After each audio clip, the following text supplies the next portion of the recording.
create those new ideas. So how do we use neural linguistic programming?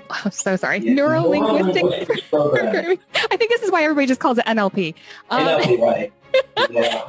So for those that aren't familiar with the acronym, Neural Linguistic Programming, how can we leverage this as a way to really, again, help us get out of our own way and utilize and capitalize on our creativity? Right. So here's the thing I would say about that. What's interesting about neural linguistics programming, and the reason why I use it, is that it recognizes the basis of our 5 basic senses, our sight, sound, smell, touch, taste. But more specifically, our sight and our sound, our ability to be able to hear. And it recognizes that we all have relationships, and that the words a person uses, the expressions they have, their body language, and their whole appearance when they're communicating says one thing.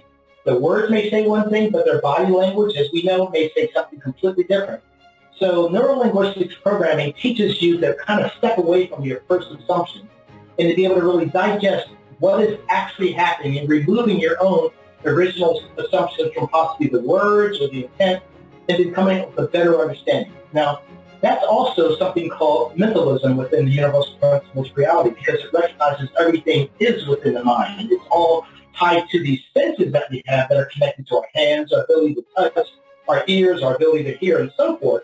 But nonetheless, nothing exists intrinsically on its own. You have to have those abilities to be able to sense it. The way I look at leveraging neurolinguistics programming is I tap into a process, again, called world building.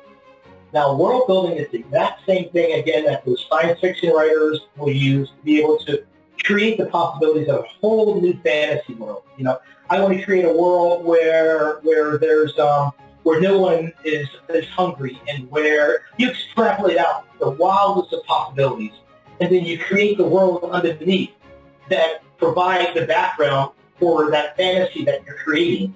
And so by creating the world underneath that, then when you switch it over to products or services or ideas that are going to be delivering a value to someone else, then you're starting to get away from, I want to create a fantasy religion or a fantasy community, to I want to create a situation where I've got a particular type of product that's going to be working on a particular area. And you can really start to get into the details as far as how you want to develop out ideas, because you're no longer bound to the traditional rules of it does this, does that.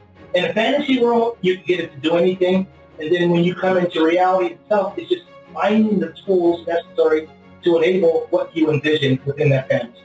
And how do we find those tools? Well, I think one of the greatest things that you do is you look across at those experiences. Remember, there's 2 things. First of all, nothing comes from nothing. That's the ground basis. If you don't have anything, if you don't have any experiences, then you're literally sitting in a black space with no sight, sound, smell, touch, or taste. Once you have experiences, then you have what I call reference points. And then the next one is, from something comes something subsimilar. Meaning you're taking an idea and then you're adding on top of it. There is nothing really new under the sun. It's an idea that was taken, and then people are assembling new types of ideas on top of that one idea. But nothing really comes out organically. For example, if I were to ask you to think of a red car on the highway, you probably have an exact red car in mind. You probably have, maybe it's a convertible top, or you may have the top down. You may be driving in it, but you can't think of a car that doesn't exist, because you can only pull from the frame of references that exist within your experiences. So really, it's tapping into the experiences that you're having, making more conscious note of what you're seeing around you that is, what should we say, extraordinary to you and your experiences. And then you're storing that within your consciousness to be able to come back to it later on. But there's an entire process around it, but really it's just recognizing it within the consciousness and storing it there. So this is how